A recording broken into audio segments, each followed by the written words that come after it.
What is up, Lewis? Hey, I don't know where I am. I guess switch this over. What's up, everybody, and welcome to a new episode of We Got Issues. Took about a week off. What was it? I was not informed of the week off. I was just never called. We took a week off. There was no week off for me. Yeah, but believe it or not, we do this every week and whatnot. But still, we need a week off away from each other sometimes. Would have loved to known that. Would have made plans. But anyways, today, very interestingly enough, Lewis was actually mentioning earlier that that these comic book prices are getting ridiculous. Is that what you said? Oh, fuck yeah, dude. Like, there are some books that I thought were undervalued for the longest time. And then the response to that was not like doubling, which I kind of expected some stuff to double, right? No. Went full on 5 times what the book was originally worth in the span of like 4 months. And I'm like, this doesn't happen without speculating assholes. So, and then the moment that I see one of the books that I want being sold, let's say for $2,000, it's reposted by a different asshole, which I swear to God, it's the same fucking book for $2,500. Yeah, and it keeps like it's like the same 3 books keep being thrown back into the wild higher.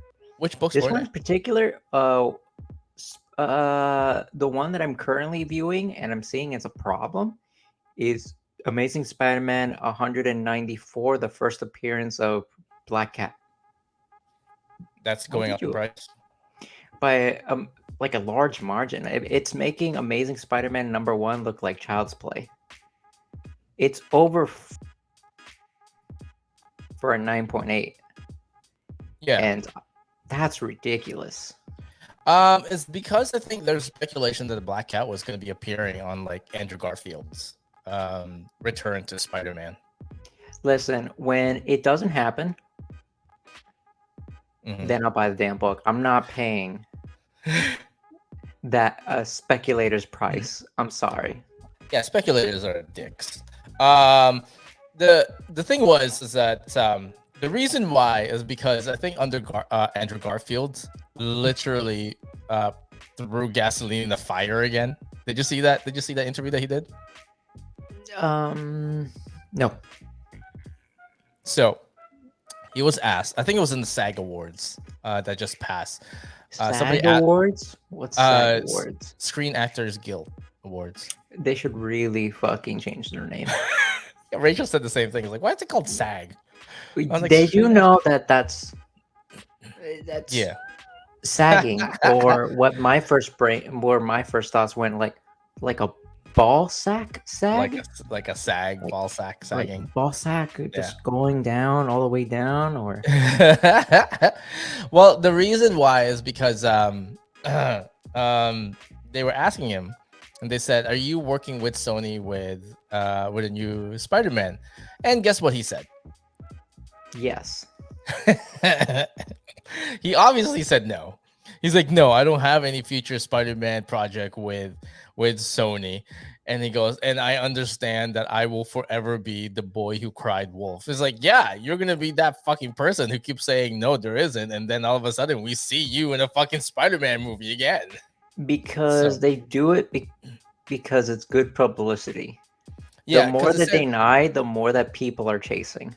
Essentially, what happened was because Felicia Hardy was actually introduced in the Amazing Spider-Man.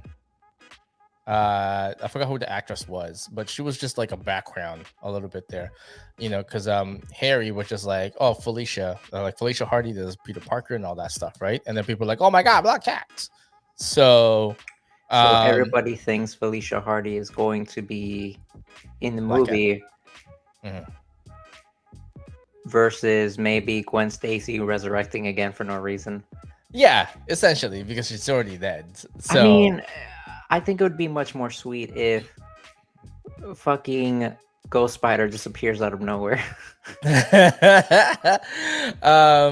But yeah, that's the reason why. So essentially, that's where we're seeing like the comic book price are going up. I'm pretty sure. Okay, so here's my thought. When Mhm, Amazing Spider-Man 3 comes out, and I hope it does because mhm. everybody deserves a trilogy in that fucking Spider-Man lineage. At least, at least 3 movies. I mean, technically, Tobey Maguire already had three. Yeah, but So but we need a third one for the Amazing Spider-Man. Okay, I've always liked Andrew Garfield's Amazing Spider-Man. I It's just like that. his Spider-Man. I think he makes a very Mhm. weird Peter Parker. No, see, the thing was, his Peter Parker. Somebody described it, and it was very well described. His Peter Parker is too cool. Yeah, no, he's Peter cool Parker is guy's not Peter. cool. He's not cool. He He's was not, skateboarding in high school. He yeah. was the chill dude that maybe you like buy weed off of for some reason. He was too Yeah, cool. he's not the Peter Parker that you know of, and he's But never going to be. But but that, but as Spider-Man, he was quick-witted. He was quick, yeah, fast with the jokes. He yeah, was he really was good. he was the cool Spider-Man. So the one thing that Andrew Garfield did very well than any other Spider-Man before Tom Holland is that his emotional expression is well translated without the use of those mechanical eyes. Like he can express emotions with just like one, like with just that With spider. one face. Yeah, with just one face. Where like Tom Holland has to have like those thing going up and down. Yeah, but I think they were doing that to give you more of a visual cue than anything else. Though I don't agree with it. Mm-hmm. I'm very whatever about it. It's a back brain thought. Like I don't care about it. Yeah, I mean, like, can I do without it? Yeah, but do I care that it's there? No. It's there because it's there because they were trying to make it for more normies to understand the emotional spectrum behind the mask, and everybody else is like, and then all the normies were like, Yeah. But there has been a little bit of an increase in pricing in comic books. I don't know if you noticed it. enormous. It's Yeah, like across the board. Like I have no yeah. idea what's going on. I think they went up by $1. I'm not quite sure. Like, there's a lot more. There's Like still three no, ninety nine. There's you mean the flat? the flat rate. The flat is still almost the same. But like, there's some books that normally when you look at it, you're like, this is not a $4.99 book. It's a $3.99 book, but they marked it as $4.99. You know what I mean? It's Like, I don't. because the cost of paper. Yeah, essentially it was The right. cost of paper is going up, and the cost of Hmm. manufacturing that paper is Hmm. going up because there's not enough labor force Hmm. in the paper production companies. Essentially, yeah. And then there's a lot more um special editions being made. So they're like, well, if we're gonna pay this much I for I if they're gonna almost pay that wish much they go paper, back to the old model where there's one version of the book and no more variants, right? unless those variants was like for a special occasion, maybe introducing a new character. This is kind of like your hint, get this book, Right. we're really hyping it up. Mhm. Or maybe the opposite, I don't know, I Yeah. don't care.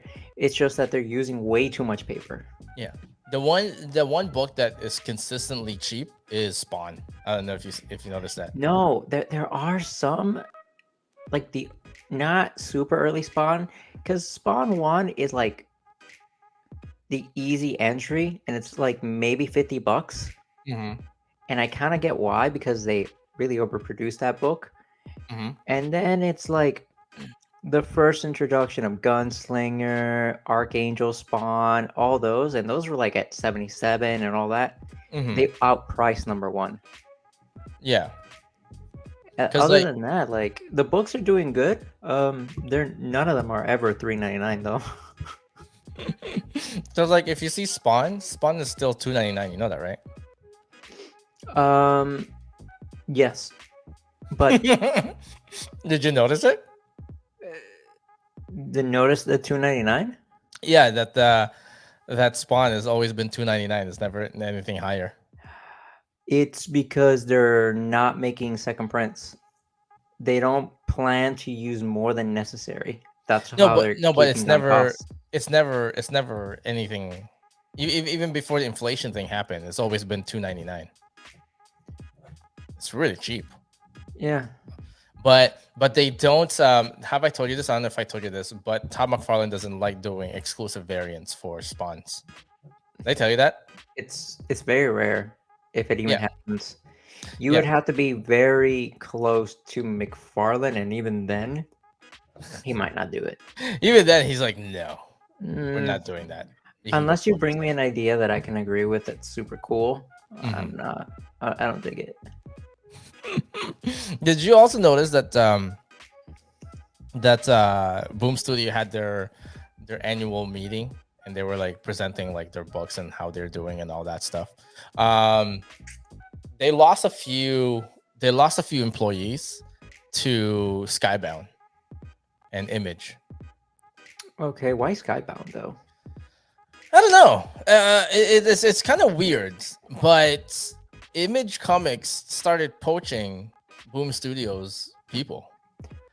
I Like can the see one, them do it yeah. because I feel that that's just a trend. I will tell you this though. There is one person. Her name is Morgan Perry. She's the one in charge of like the exclusive variant covers for retailers and all that stuff. She jumped shift. She was like a big acquisition for Skybound. Now before she jumped shift, their head of marketing, I forgot his name. I follow him on Instagram. He also jumped shift first, and then he went to recruit Morgan Perry. But there hasn't. I'm not quite sure, but it's kind of weird because when we talked to Ross Ritchie and we asked him, like, I told him, like, I feel like there's still something up your sleeve. He's like, oh, there's always something up my sleeve. We're about almost a year and a half removed from Berserker, and it seems like they haven't had any follow-up that's close to that. I don't know if you agree. I don't know if you You noticed that. also have to understand that when Berserker was launched, it had a name behind it. Yeah, but a year before that, they also launched we only find them when they're dead, and they also launch Seven Secrets. Those were 3 big books.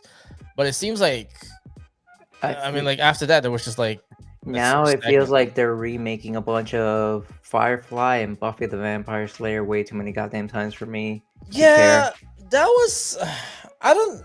They're remaking Buffy the Vampire Slayer now, I think. I'm not quite sure, but what is the obsession with Buffy the Vampire Slayer, man? Maybe Ross Ritchie's just a really giant fan.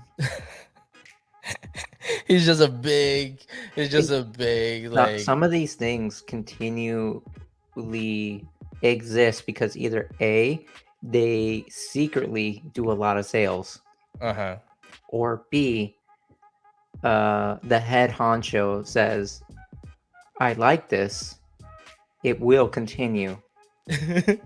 That's it. Yeah. It took me a long time to get this IP that I really love, and you will keep drawing and writing for it, and I will give you check. Does that sound good to you? I just don't. I don't know, man. I mean, like, were you when we had that? When we had when we had the store in Miami, you never saw me order any Buffy the Vampire Slayer. Like maybe once or twice, and that's about it, right? I mean, it was very specific for people that requested it. And that's it. Yeah, and that was it. And maybe you'll get a couple extra when, by some miracle of God, you hear that something's happening in the book. I think the only time that we really ordered that was when they had Buffy and Spike. Remember Buffy and Spike? Because that was we were sure that was gonna sell. I mean, like, to some random ass fans of it, they would have came in for it. Surprisingly, yeah, we were right. George. Huh? George. But it's cool. Everybody loves that coupling. That or Buffy or Angel. Oh, by the way. Then they did the Angel comic book series, which wasn't as good. By the way, did you get that news about TMNT number 127? The one with the new, like, frog creatures or something. Fuck it. So TMNT 127 will introduce the first comic book appearance of Venus. I don't know if you remember Oh Venus. yeah, the one original female turtle. The female turtle that broke apart the friendship of the Peter team. Laird and Kevin Eastman. So if you guys don't know, the story goes this way. You gotta have to watch Netflix The Toys That Made Us. It's very heartwarming and touching. It's because of Netflix. That's why we got The Last Ronin, by the way, just to let you know. Okay, Netflix is so good. Netflix was responsible for Peter Laird and Kevin Eastman to get back together and rekindle their friendship again. Okay? I'm still waiting for the next goddamn issue. How many times are you gonna push that back? So I just want this all to end. So, anyways, the story goes like this. They were going to license the TMNT and restart TMNT from the cartoon series to live action with Fox. But Fox wanted to get a female audience in. And the only way to do so was to introduce a brand new turtle that is a girl. And they did. Her name was Venus, right? But before that, what ended up happening was this. There was a conflict between Peter Laird and Kevin Eastman. Laird says that there is no female turtle.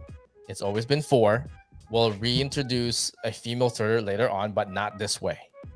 And I feel like that's reasonable. Yeah, and Kevin Eastman actually went on record and stated this. I wanted the money. he literally said that. He said, I wanted the money. Because he's young and he was young. Essentially. That's what he said. I was young. I wanted the money. So, I mean, like, you can't blame Laird him. wanted to protect his dynasty, essentially. Yeah, you can't blame him. He wanted the money. Great. He went for the money, right? And that's okay. But that ended their relationship.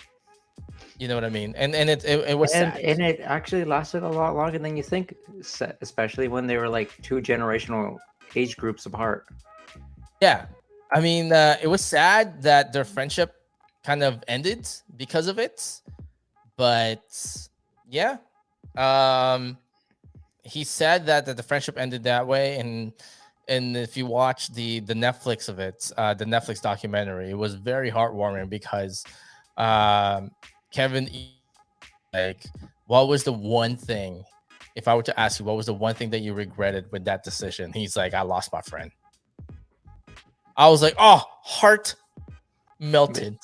I mean, if hindsight is 50-50, right? So if he knew that even if he didn't take that money, he would have still made what I would assume still would have made huge amounts of money anyways. Yeah. Even without Fox.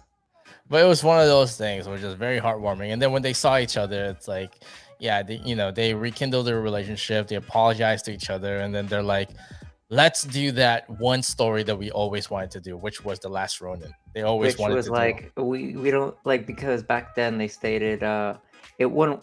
We don't see how this would work or why this character would ever pivot this way. And then after fleshing out the characters for so many years, like, we can see it now. Yeah, they wanted to do The Last Ronin and whatnot. So, so it was actually very heartwarming, man. It's nice though. So that's why we had The Last Ronin, is because of that. They rekindled the relationship. But anyways, Venus is going to make a jump to the comic books now. So her first appearance would be issue 127. So it's kind of like I don't care. I get extra Ninja Turtles for my little bin box that I get for children's books. Well, I mean, like, you can still get it. I'm not gonna increase my orders, man. No. So 127. I don't follow controversy pads, you know. I hate those. But I mean, like, this is kind of like Harley Quinn making a jump to comic books, to Batgirl. You know what I mean? It's like when Batgirl numbers. No. TV to comic books, Lewis. TV to comic books. Oh, by the way, one of these characters had no controversy and was universally loved. The other one broke up a friendship. By the way, this month's orders, I haven't For checked. I didn't want to spoil anything for me. April. Yeah. There's one big book that I know everyone's going for, because ever since the last Ronin, everyone's doing the last something, right? Oh. Everyone's doing the last thing. But just to be fair, I'm super excited personally for Daredevil. but just to be fair, the first one who did it was DC with Batman. Final Night, I think it was called Final Night or Last Night or something like that. Remember, with the Joker head?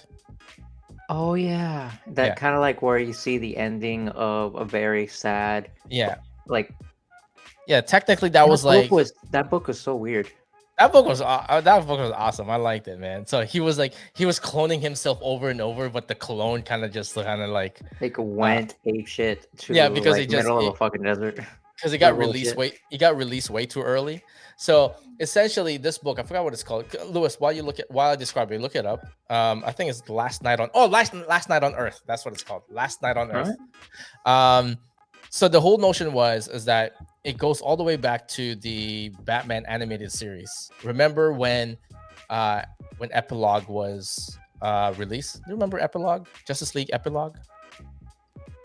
No? Oh, the one episode that it's only succeeded in making me cry. Yeah, it's Terry McGinnis. With Ace.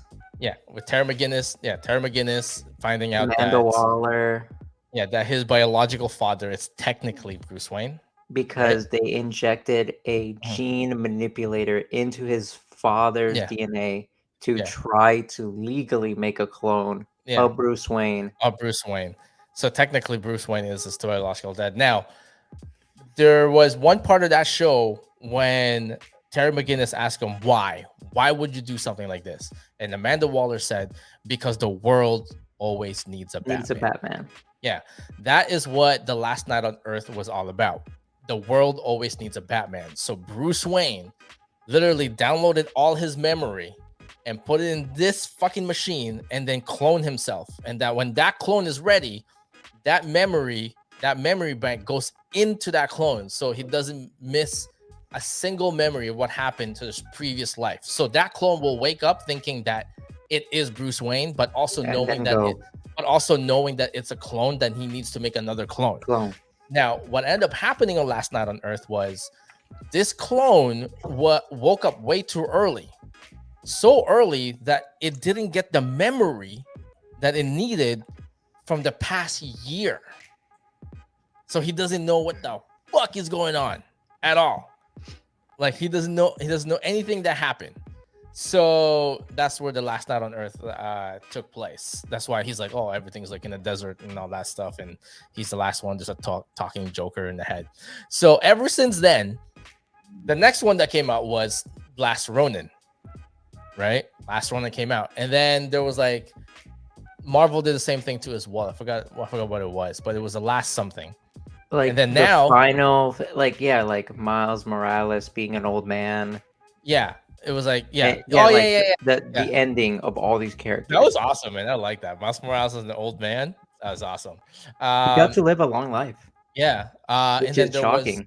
And then think about what he does. Yeah, and then there was the last Avengers story ever. And everyone did the last. Now, the latest last is coming out in April. I'm not quite sure if you saw the solicitation, but it got me kind of excited about it. And I think they can imitate the last Ronin. It's called The Last Bot. Do you remember that? Do you know what that is? The Last Bot. It's basically the very last Transformer. No, I'm not getting that. I hope you all burn in hell. Everybody knows. Let me just say this. That makes zero sense. So I'm gonna tell you why there is a last bot. The war for the spark and the war for Earth is already ended. It's done, right? Okay. But it killed everybody except for one last bot, which we already know who it is. Bumblebee. It's gonna be fucking Bumblebee, man. It's gonna be fucking Bumblebee. Unless it's Starscream. No, because he's the coward that lives and runs away. I was gonna say unless they pull two twists on this, it's either gonna be Starscream or Hot Rod. The one that always gets killed first. Nobody.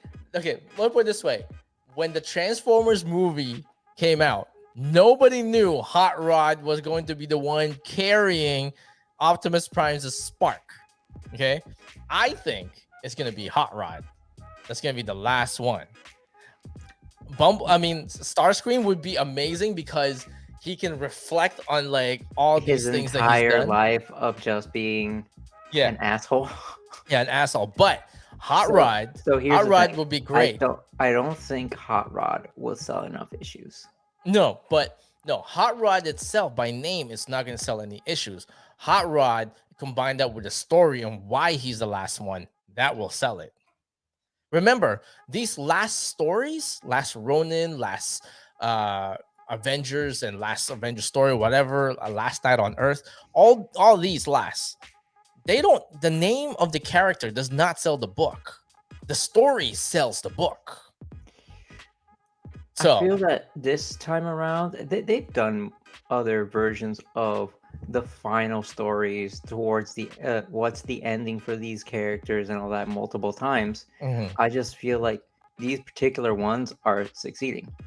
mm. I still hold true that I think it's going to be Hot Rod. I mean, like, yes, we know it's going to be freaking, what's his name? Bumblebee. We know it's going to be Bumblebee, but And if it isn't, I hope it's good you hope for it's your good. sake. Because guess how many issues I'm buying? Oh my god! Right? I can't. IDW, man, you fucked me multiple times.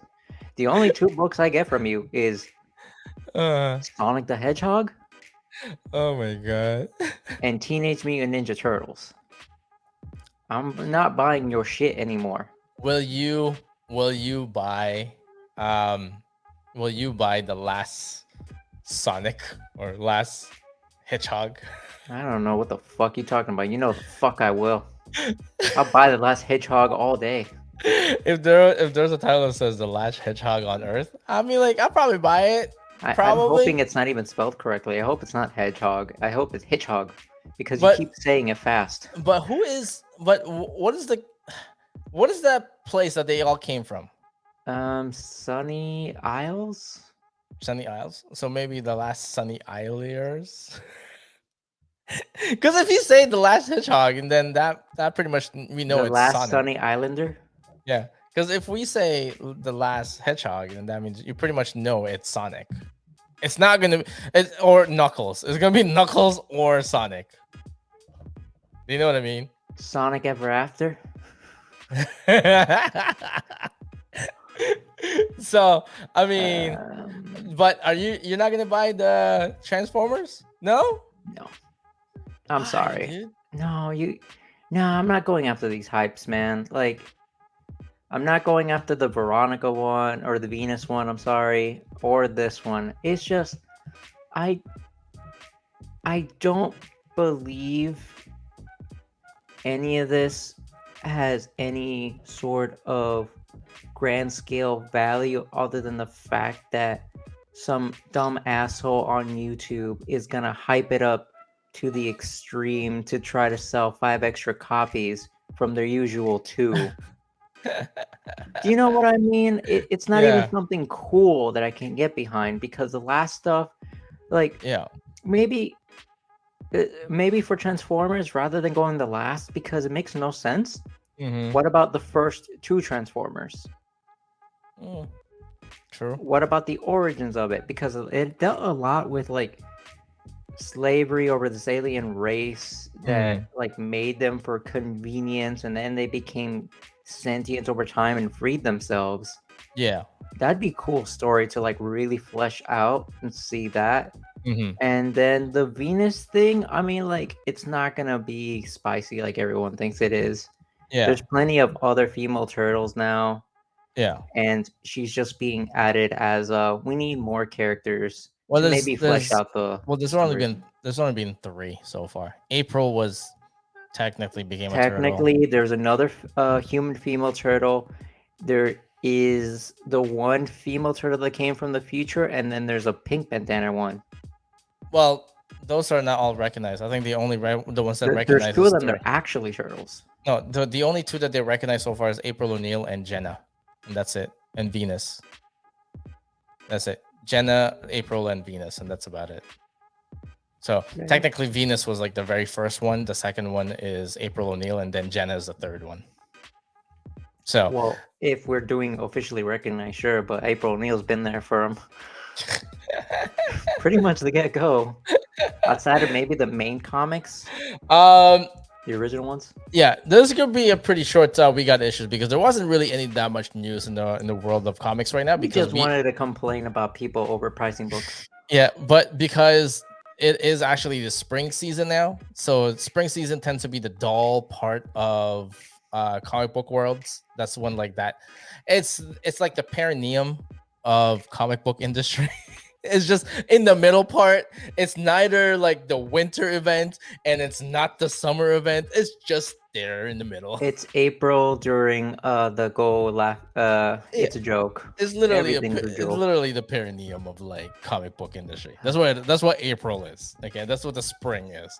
But there is something exciting news that I'm seeing in the grapevine though. Some rumor mill going on.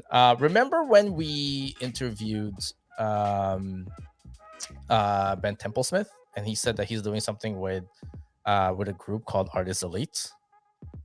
I'm hearing that they might start something pretty soon, so something to watch out for. It's cool. He's the only one that ever stuck around.